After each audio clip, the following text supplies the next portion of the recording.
आज आपको motion in one dimension की प्रॉब्लम बताया जा रहा है, जिसमें कि ग्राफ से भी रिलेटेड है, वैसे इक्वेशन पर भी है, लीनियर इक्वेशन ऑफ मोशन पर भी है। तो देखिए किस तरह की प्रॉब्लम आप कैसे सॉल्व करेंगे। तो हम वर्टिकल मोशन के लिए दे रहे हैं, हॉरिजॉन्टल का भी हमने प्रॉब्लम आपको बताया था। तो ग्राफ से रिलेटेड दे सकते हैं। जैसे देखिए किसी पार्टिकल को वर्टिकल डायरेक्शन में थ्रो किया जाए, तो ये टाइम मोशन आप पढ़े होंगे, क्षैतिज से किसी कोण पर ऊर्ध्वाधर से किसी दिशा में। तो particle projected as projectile path, जैसा कि हमने ड्रा कर दिया। चाहे इसको आप हाइट के रूप में लिखिए, चाहे डिस्प्लेसमेंट के रूप में शो करिए। ये वाई एक्सिस है और ये एक्स एक्सिस है। एंगल ऑफ प्रोजेक्शन थीटा ले लीजिए, कोई वेलोसिटी इनिशियल यू है, और मैक्सिमम हाइट ऑफ प्रोजेक्टाइल मान लीजिए एक्स है। ये ओरिजिन है कोऑर्डिनेट 0 0, इसका कोऑर्डिनेट आप कोई ले सकते हैं, आर है तो यहाँ पर कर सकते हैं R0, और ये हॉरिजॉन्टल लेंथ हो जाएगा, यहाँ पूरा ये ले सकते हैं ऐसे। तो आपसे कहा जाए कि डिस्प्लेसमेंट टाइम कोई ग्राफ आपको दे दिया गया है, या पैराबोलिक फंक्शन में ये दिखाया गया है, ये कोई डिस्टेंस है, लेकिन ग्राफ आपको हम दे रहे हैं एच टी ग्राफ, यहाँ पे लिख दे रहे हैं डिस्प्लेसमेंट टाइम ग्राफ, ये आपको दे दिया गया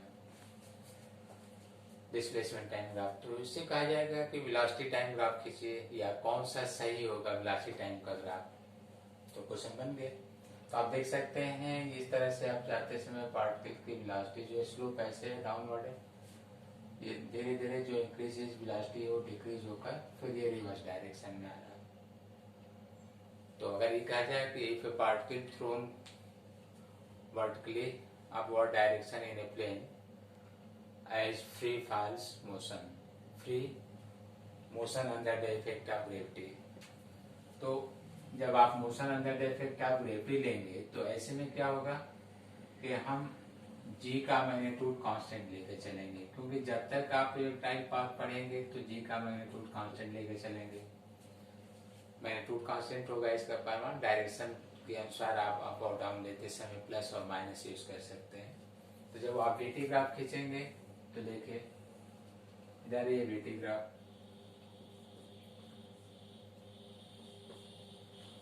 ये आप कह सकते हैं अपवर्ड जाते समय वेलोसिटी धीरे धीरे डिक्रीज हो रही है। मैक्सिमम हाइट पर वेलोसिटी का वर्टिकल कंपोनेंट आप 0 कर देते हैं, हॉरिजॉन्टल कंपोनेंट आप कांस्टेंट रखते हैं, इस तरह से। तो जब पार्टिकल अपवर्ड थ्रो किया गया है तो आप कह सकते हैं कि वेलोसिटी डिक्रीज हो रही है। तो इनिशियल वेलोसिटी जैसे हमने दिया यू वेलोसिटी से उसको प्रोजेक्ट किया गया, तो ये मैक्सिमम वेलोसिटी आपको यू मिला। और चूंकि जी कांस्टेंट है तो स्लोप कांस्टेंट होने चाहिए, रिटार्डेशन है डिक्रीज हो रहा है तो डाउनवर्ड आएगा। तो इस तरह से आप कह सकते हैं कि डाउनवर्ड आएगा। किसी पॉइंट पर, जैसे कि ये तो प्रोजेक्टाइल पाथ है, अगर हम सीधी बात करें जैसे यहाँ पर ले लें motion in a straight line के लिए, जैसे कि आप वन डायरेक्शन की बात कर रहे हैं, तो यही आप जो पॉइंट आप यहाँ ले लीजिए, इसको ये मान लीजिए। तो जब पार्टिकल जो यहाँ थ्रो किया गया है और इसको मैक्सिमम 90 पर ले लीजिए, तो ये यू वेलोसिटी से जा रहा है और यहाँ पर इसकी फाइनल वेलोसिटी क्या हो गया 0। और कहा जा रहा है कि ये motion under the effect of gravity है, जी के प्रभाव में है, तो जी का मैग्नीट्यूड कांस्टेंट ले रहे हैं। तो रिटार्डेशन अर्थात जी कांस्टेंट है, तो आप कह सकते हैं dv बाई dt कांस्टेंट है। माइनस है रिटार्डेशन के रूप में, तो इसलिए स्लोप को कांस्टेंट रिटार्डेशन में ऐसे दिखाएंगे। किसी पर्टिकुलर टाइम पर मान लीजिए वो टाइम t नॉट है, यहाँ लिख दे, जहाँ पर उसकी फाइनल वेलोसिटी 0 हो गई। अब वो यहाँ पर रुकेगा नहीं, फिर वो रिटर्न होकर वापस आएगा, या यहाँ से ये आगे बढ़ेगा। जब वो रिटर्न होकर वापस आएगा तो हम इसमें कहेंगे कि इंक्रीज हो रहा है।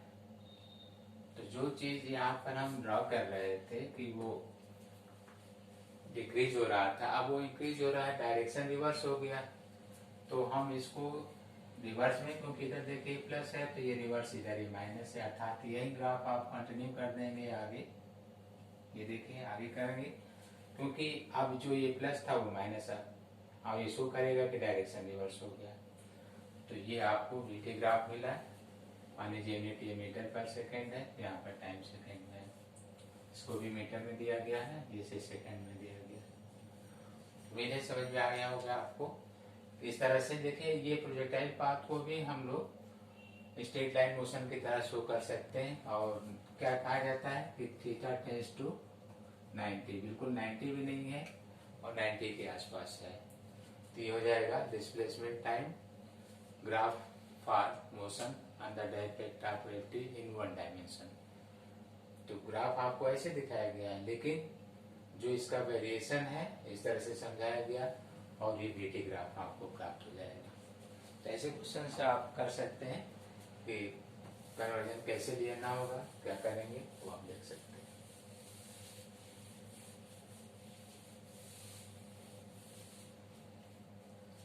ग्राफ के अलावा कुछ क्वेश्चन जो पूछे गए हैं और जो कॉमन है, आप जानते हैं, ये चाहे पीएमटी हो, इंजीनियरिंग हो, टीजीटी, पीएचडी हो, कुछ क्वेश्चन ऐसे होते हैं जो कंटिन्यू कहीं ना कहीं पूछे जाते हैं और बहुत अच्छे प्रचलित क्वेश्चन है। जैसे मान लीजिए किसी हाइट से, सेकेंड एक्सरसाइज, किसी हाइट से पार्टिकल को ड्रॉप कर दिया गया, टोटल हाइट आप यस मान लीजिए, यहाँ से रेस्ट से at rest position,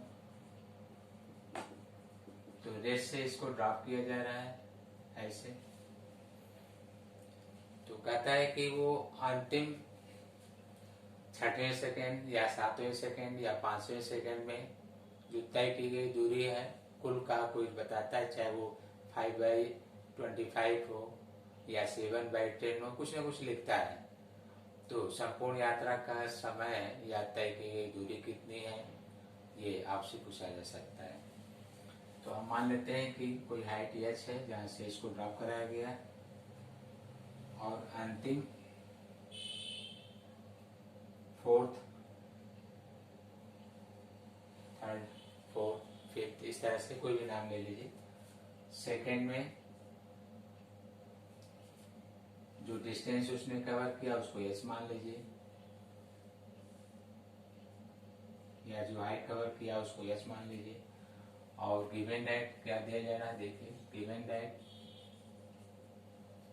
h is 7/10 of total height, कुल ऊंचाई का ये 7/10 भाग है। तो मतलब वो उसके द्वारा तय की गई कुल ऊंचाई कितनी होगी, ये आपसे कहा जा सकता है। अंतिम समय में, तो अंतिम जो है लास्ट जो टाइम दिया जा रहा है 4 सेकेंड, तो टोटल जो टाइम आपको मिला 4, क्योंकि लास्ट है तो यहाँ तक आते आते 4 सेकेंड हो जाएगा। तो ध्यान रखिएगा कि जो जैसे 5th second, that means total time of duration of motion.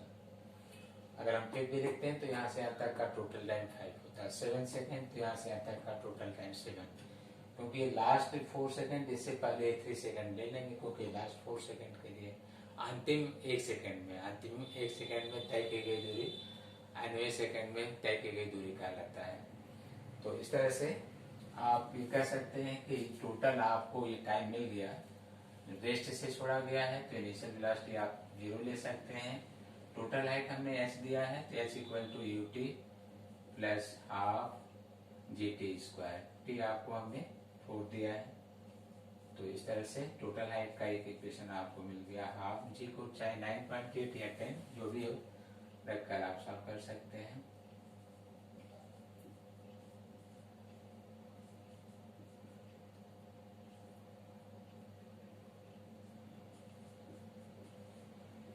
ये देखिए अगर 10 लिए होते हैं तो इजी सॉल्व हो जाएगा। तो ये आपने हाइट को मेजर कर लिया। अब ये कितना कवर किया है तो आप यहाँ पर वैल्यू रख दीजिए, जैसे कि उसके द्वारा कितनी हाइट कवर की गई है तो आप रख दीजिए 7/10 इंटू एच की वैल्यू हमने दिया है 9.8 इंटू 8, मीटर, इतनी हाइट कवर की गई है। तो ऐसे प्रॉब्लम जो है इजी आते हैं और आपको करना भी चाहिए। टाइम वगैरह पूछता है तो थोड़ा सा क्वाड्रेटिक इक्वेशन बनता है। ये प्रॉब्लम आती है कि अंतिम 2 सेकेंड में तय की गई दूरी कुल ऊंचाई का इतना भाग है। जैसे कि मान लीजिए हम इस प्रश्न को हटा दे रहे हैं। देखिए हम कह रहे हैं अंतिम सेकेंड में, यहाँ पर टी दे रहे हैं, अंतिम 2 सेकेंड में या last 20 second the distance cover, ये बताया जा रहा है height 7/10 of total height, maximum height. तो आपके पास एक फॉर्मूला देखिए, एस या एस के टर्म में लिखना है, एस लिखिए या एस के टर्म में, TTH U plus G/2 2T - 1, ये आपने पढ़ा होगा। तो अंतिम सेकेंड में तय की गई दूरी हम बता रहे हैं 7/10 इंटू मैक्सिमम हाइट, ऐसे रख लीजिए। रेस्ट से छोड़ा गया है, 0 हो गया। जी को 10 मान लीजिए तो 10/2 गिवन डेट मान लीजिए जी 10 है। तो इस तरह से आपने देखा 10 दे दिया गया है और 2T - 1, आपको टी हमें नहीं दिया है। इक्वेशन आपको ये मिला। दूसरा देखिए कि S = UT plus half GT², जैसा कि आप पहले भी लिखे थे। अब 2 इक्वेशंस आपने बना लिया। फर्स्ट इक्वेशन ये है, सेकंड इसको ले लीजिए। देखिए फर्स्ट और सेकंड इक्वेशन, अब इसमें S की वैल्यू यहाँ रख दीजिए। क्वेश्चन समझ में आ रहा होगा। हमने क्या कहा, कोई कण विराम अवस्था से किसी महत्तम ऊंचाई से और मुक्त अवस्था से छोड़ा जाता है, जिसमें बाह्य किसी प्रकार के घर्षण का कोई प्रभाव नहीं है, जैसे फ्रिक्शन नहीं है, कोई विस्कोसिटी नहीं है। तो उस कण द्वारा अंतिमवें सेकेंड में, अंतिम टी दे रहे हैं, अंतिम 2वें सेकेंड में जो तय की गई दूरी है या ऊंचाई है, वो कुल ऊंचाई का 7/10 भाग है। तो ज्ञात कीजिए संपूर्ण यात्रा का समय क्या है, the total time taken during motion and maximum height is. तो देखिए आपको हमने 2 अननोन दे दिया, टाइम भी बताइए और हाइट कितना है उसका डिसीजन करिए। तो आपके पास 2 इक्वेशन है तो 2 अननोन सॉल्व कर सकते हैं, इजीली सॉल्व हो जाता है। और ये आप वैल्यू रख कर देख भी सकते हैं, सॉल्व हो जाएगा। एस को हटा दीजिए, रख दीजिए।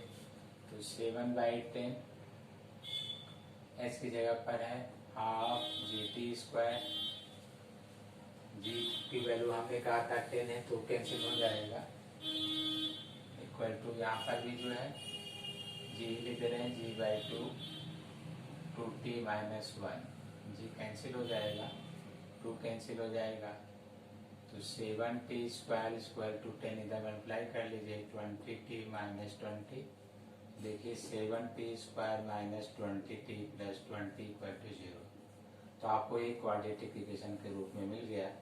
टी की वैल्यू आप जानते हैं ऐसे -b + -b² -4ac/2a, 2a a7 है।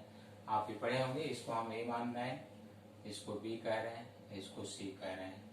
और ये फॉर्मूला है -b + -b² -4ac/2a। इसमें हमने रख दिया ABC की वैल्यू। तो यहाँ से टाइम नेगेटिव नहीं होता है, तो वही टाइम लेंगे जो नेगेटिव ना हो। हाँ, टी की वैल्यू मान लीजिए 2 फैक्टर आ गया, सपोज T 1/2 आ गया, नॉट पॉसिबल, क्योंकि अंतिम 1 सेकेंड ले रहे हैं तो समय और पहले भी रहा होगा। या कहीं पर आ गया इस तरह से 2/5, तो नॉट पॉसिबल। टी सॉल्व करते समय मान लीजिए आ गया -4 सेकेंड, नॉट पॉसिबल, नेगेटिव नहीं। टी की वही वैल्यू लेंगे जो पॉजिटिव हो और कोई इस तरह की वैल्यू आ रही हो।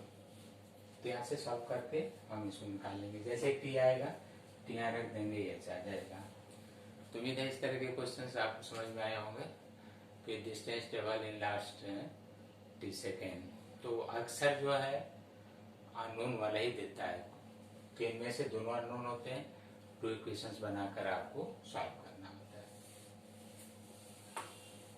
इस तरह से हम एक और आपको ऐसे क्वेश्चन बता रहे हैं जो कॉमन है, वो 11 से लेकर पीएमटी से लेकर इंजीनियरिंग से लेकर मेडिकल से लेकर पीएचडी पीएचडी सब में ये चर्चाएं हैं, आता भी है।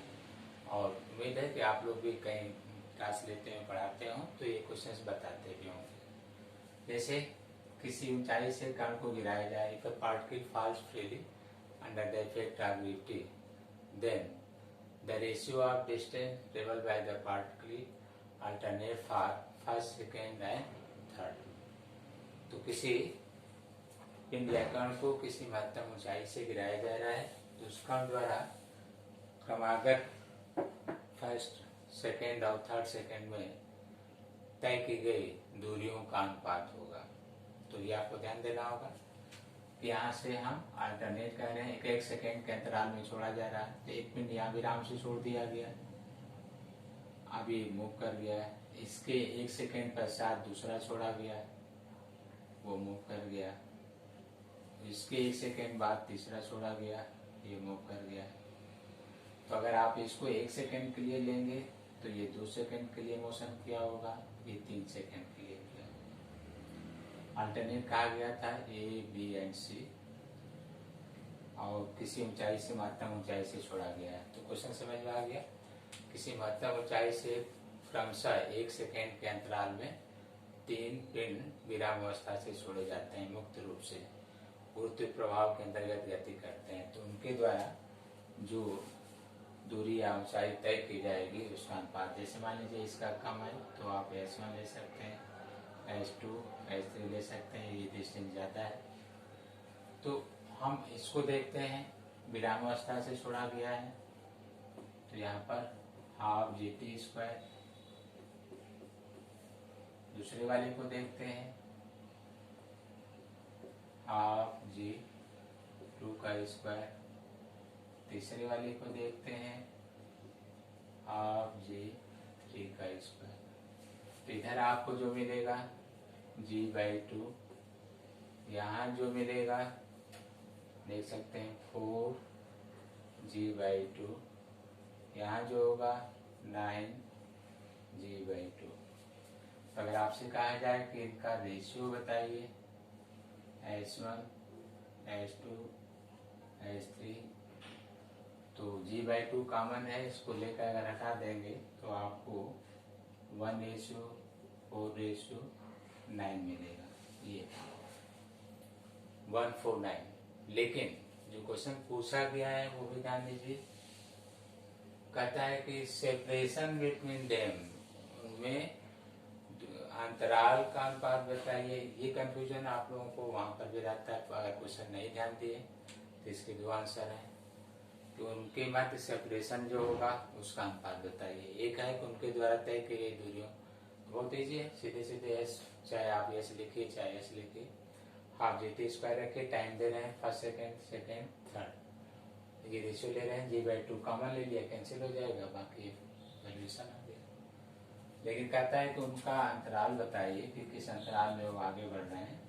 तो जो ड्राफ्ट किया गया है इसका देखिए, तो यहाँ तो ये इसके आगे कोई कंडीशन दे नहीं रहा है, तो इसमें S1 ही रहेगा, इसके लिए ये डायरेक्ट इसका डिफरेंस लेना होगा।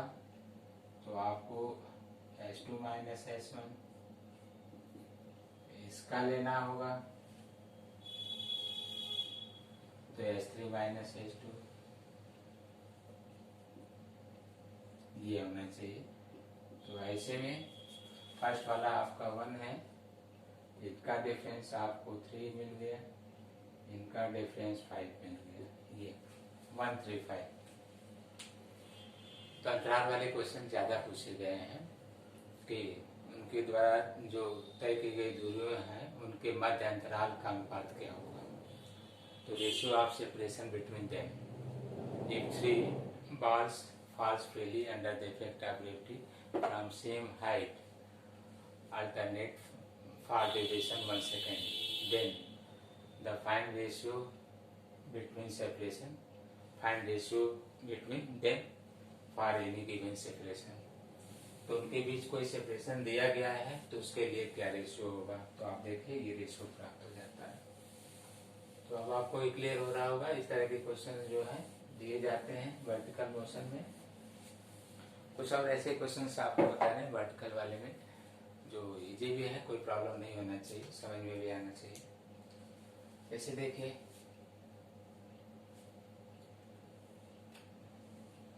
इस तरह के क्वेश्चन, जैसे किसी पार्टिकल को किसी हाइट से ड्रॉप किया गया है, छोड़ा गया है। जैसे मान लीजिए यहाँ से किसी पार्टिकल को ड्रॉप किया गया, उसी समय दूसरे पार्टिकल को किसी वेलोसिटी से थ्रो किया गया, तो बताइए कितनी ऊंचाई पर वो एक दूसरे से मिलेंगे। कुछ समझ में आ रहा होगा। मैक्सिमम हाइट आपको हम एच दे रहे हैं, और इधर से h1 मान लीजिए, या इसको h2 ले लीजिए, या इधर से h1 कह रहे हैं, इसको आप h2 मान लीजिए।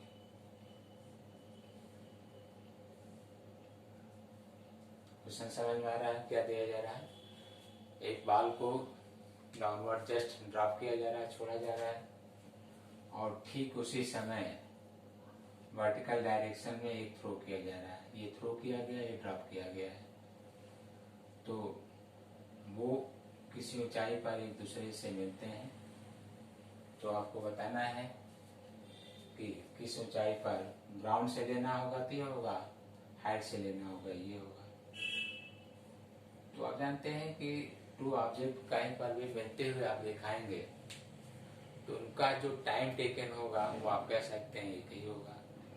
जैसे इसके द्वारा भी तय किया गया समय टी ही मानिए, इसके द्वारा तय किया गया समय टी ही लीजिए। आप इसमें अलग है क्योंकि स्पीड या वेलोसिटी अलग है, तो ये h1 h2 अलग अलग आपको लेना होगा। तो हम जैसे h2 के बारे में कहें तो h2 का टू आप कह सकते हैं, बेस्ट से आ रहा है 0 + हाफ GT², ऐसे देखिए। या h1 के बारे में कहें तो आप कह सकते हैं UT - हाफ GT², ऐसे कर सकते हैं। अब इनमें से कोई एक पोजीशन, जैसा कि आपको वेलोसिटी वगैरह जरूर दे दिया जाएगा, और यहाँ h1 को रिप्लेस कर सकते हैं क्योंकि h जो है h1 + h2 है, तो आपको टू इक्वेशंस मिल जाते हैं। जैसे हम कह रहे हैं कि h1 को रिप्लेस करना होगा तो यहाँ से टोटल हाइट आपको दे दिया जाएगा।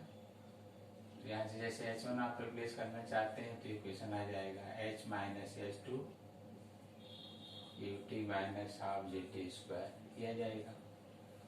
तो अब आपको कोई प्रॉब्लम नहीं होगी। देख लीजिए h - h2, h1 को आप रिप्लेस कर सकते हैं, h1 की जगह पर वही रख सकते हैं, ये दोनों ही इक्वल है, रखा भी गया है।